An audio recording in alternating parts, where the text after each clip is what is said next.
This game's just got hella Worms energy. Goofy cartoony warfare, simple hill menus crammed with troops, and this overly detailed stereo system volume menu. The game also has this weird aspect ratio thing, low res and high res, and I thought it said lowers at first, like we were going to get a detailed backstory as to why these Eggmen are recreating Vietnam from the ground up. This game looks clean, everywhere you can go is obvious, and the ambient sounds are relaxing, if not a little lacking in atmosphere without any background music, aside from all the chunky fanfares. So you'll have a mission, kill the enemy or destroy a certain building, and you move the cursor around to control both your little gnome troop and the fire of their guns.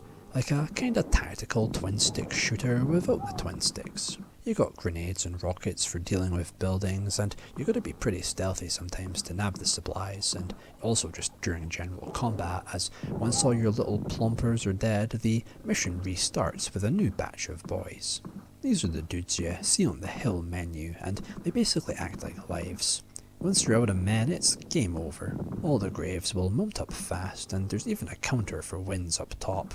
The home and away losses, because war is only the second manliest thing after ball play. During missions though, you can split your men into smaller troops to distribute ammo in case you feel 3 little teams would be better than 1 stronger but bigger target. It's an action game, sure, but it's hugely dependent on strategy. Sometimes just keeping the men waltzed together kills quicker, but sometimes you're up against gnomes with rockets, so 1 man at a time is better for pot shots and acting as cannon fodder. Wow, epic name drop moment. Movement and positioning is key, and traversing the land requires consideration too. Water will slow you down, yeah, but luring foes in will make them sit in ducks too. Falling down hills can kill, but the shape of the world can work like a shield, so aim in the direction of the foes and then move around for a swift stealth kill.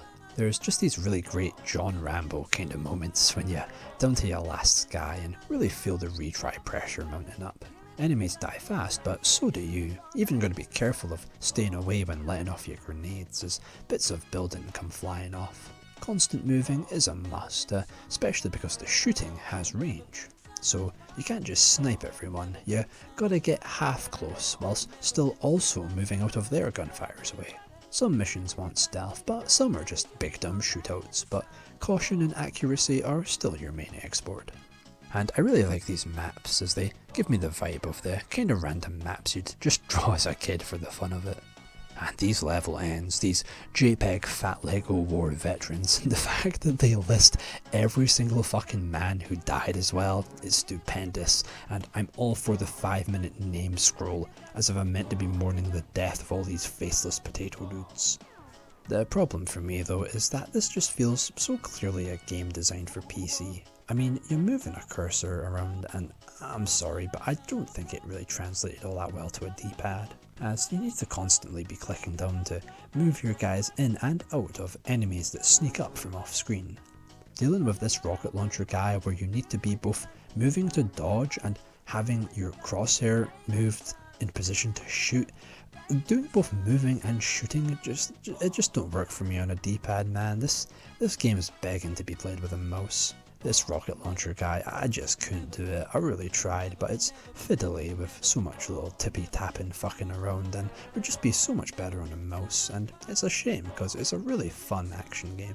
So as much as I ain't enjoying, Cannon Fodder is indeed a very good game, but this just isn't the ideal version to play. It's a perfectly fine port besides that, but again, I'd just say this is a game you really need a mouse for. But hey, still, I guess I can't really think of many wars that have been much more fun than this. Maybe Star Wars, or the Emu Wars.